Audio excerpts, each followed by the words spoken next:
According to industry standard best practices, acceptable puncture repair for passenger and light truck tire sizes through load range E is limited to the tread section of the tire, commonly referred to as the crown. Injuries up to 1/4 of an inch in diameter may be repaired using this system. If the injury is larger than 1/4 of an inch, or the location of the injury is in the shoulder or the sidewall, it is recommended to replace the tire. Prior to demounting the tire from the wheel, air up the tire and inspect all parts, including the bead area and the valve assembly, for potential leaks. Utilize a combination of leak seeker and a test tank to aid in the process. For the most efficient and effective aid in inspecting and repairing a tire, use a sturdy tire spreader to help lift the tire to a convenient work level. Utilize a good work light when inspecting the inner liner of a tire for potential run-flat damage or additional injuries. After removing the foreign object from the tire, use an awl or a probe and an angle chart to determine the angle of the injury. This is important when deciding if a combination repair is acceptable, or if you must use a two-piece repair.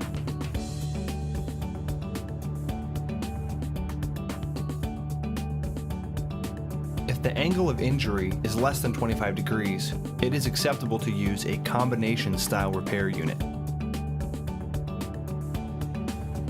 If the angle of injury is greater than 25 degrees, you must use a two-piece repair system. Now that we're ready to start the repair, make sure you have adequate lighting inside of the tire.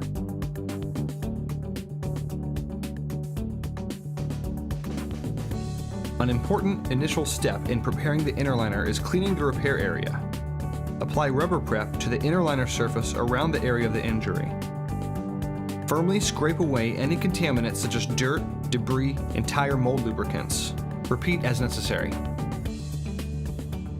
Select the appropriate repair unit and use it to mark 1/2 inch around the outside of the repair unit.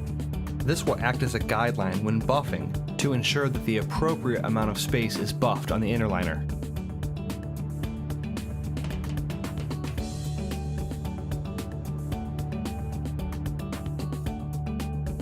Select the appropriately sized carbide cutting bit or another suitable reaming tool to clean out the injury channel.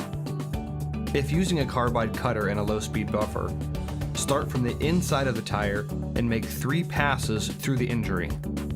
Finish with 3 additional passes from the outside of the tire.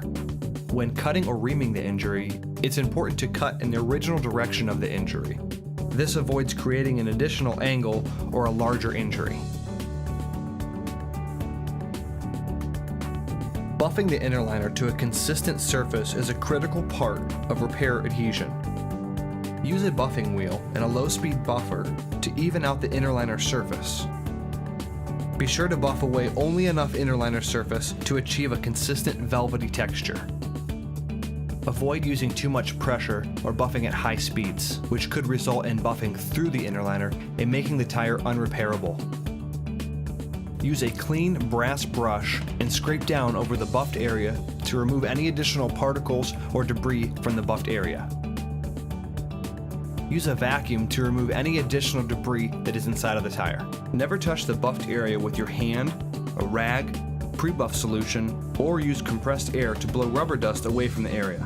Compressed air contains moisture and other contaminants that would prevent the patch from adhering properly.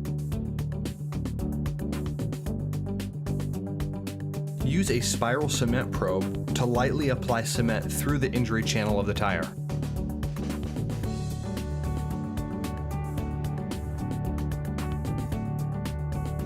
Apply a thin, even amount of cement to the buffed area of the inner liner of the tire, making sure to work the cement into all the pores. It's important to allow the cement to dry completely before applying the repair unit. Climate conditions can change the amount of time it takes for the cement to dry. Never use compressed air or an outside heat source to speed up the drying process. Release the arms of the tire spreader to allow the tire to receive the repair unit in a relaxed position. Carefully remove the poly backing of your repair unit. Avoid touching the cushion gum of the patch.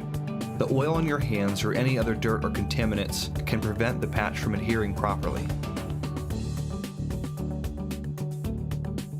Apply a small amount of rubber cement to the tapered edge of the repair unit insert. Carefully guide the repair unit through the injury in the tire from the inside, utilizing the lead wire.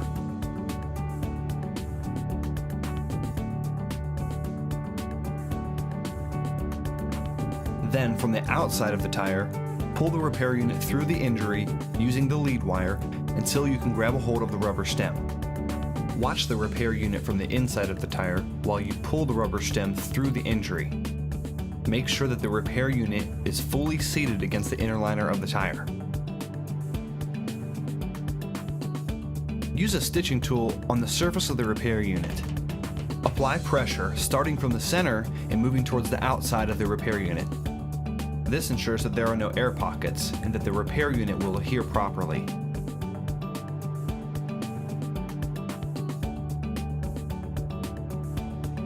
Remove the plastic backing from the patch to prepare for the inner liner sealer.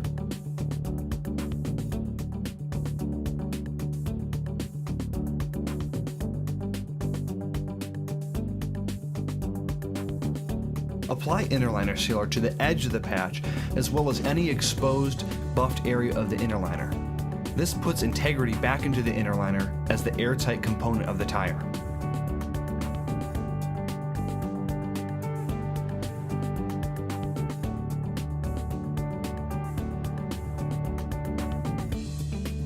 Finish the repair by trimming off any excess from the stem. Make sure not to stretch the stem while trimming. The tire is now ready to be reinstalled on the wheel. For more information on Group 31 and ExtraSeal products, visit www.31inc.com.